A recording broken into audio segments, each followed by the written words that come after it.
नमस्ते and welcome guys मेरो नयाँ ब्लगमा। आज हामी गोल्डन विकको बिदामा समुद्रतिर घुम्न जाँदैछौँ। साथीहरू हामी 3-4 जना भएर हेरेर सपोर्ट अनि साथ दिनु होला। यस्तै अब जापानमा बिदाको दिन के गर्नु, त्यही भएर यसो घुम्न जाँदैछौँ। यो भोइस पछि हालेको हुनाले अलि केही त्यस्तो होला फरक, त्यसमा क्षमा चाहन्छु। भिडियोमा त्यस्तो कमी कमजोरी केही भए कमेन्ट गरिदिनु होला सल्लाह सुझावहरू। अनि हामीहरू अहिले हिँडिसकेका छौँ। कोठाबाट हिँडेर एउटा ट्रेनमा चढेर गएको, त्यो ट्रेनको भिडियो बनाउन सकिनँ मैले।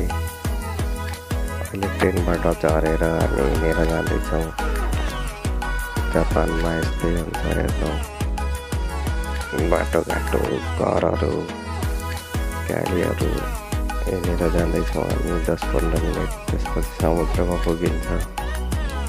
बाँकी भिडियो हेर्दै गर्नु, म बाँकी कुराहरू बताउँदै रहनेछु।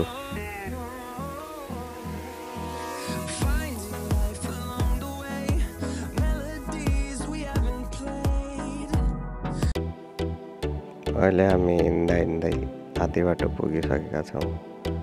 अगाडि साथीहरू छन्, पछाडि म हिँड्दैछु।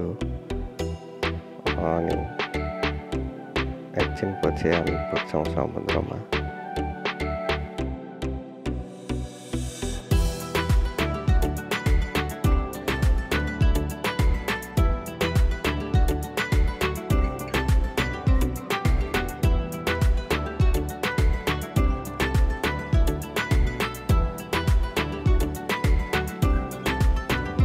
हिँड्दै गफ गर्दै साथीहरूसँग रमाइलो छ।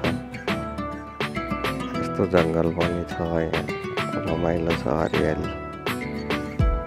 बाटो झन् रमाइलो, बाटो झन् कति सफा कति क्लिन। ल अब हामीहरू पुग्न थाल्यौँ समुद्रमा। यो समुद्र पुग्नुभन्दा अलि अगाडि यहाँबाट देखिरहेछ समुद्र अलिअलि।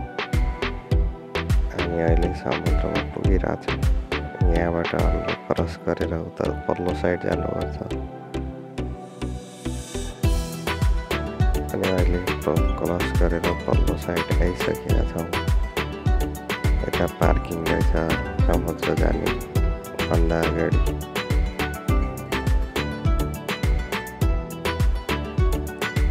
त्यो पार्किङ क्रस गरेर नि हामी अगाडि पुगिसकेका छौँ।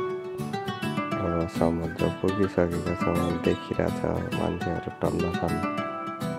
हेर्नु त साथीहरू, मान्छे टन्न छन्। बिदा भएर होला, कोही माछा मार्दैछन्, कोही पौडी खेल्दैछन्।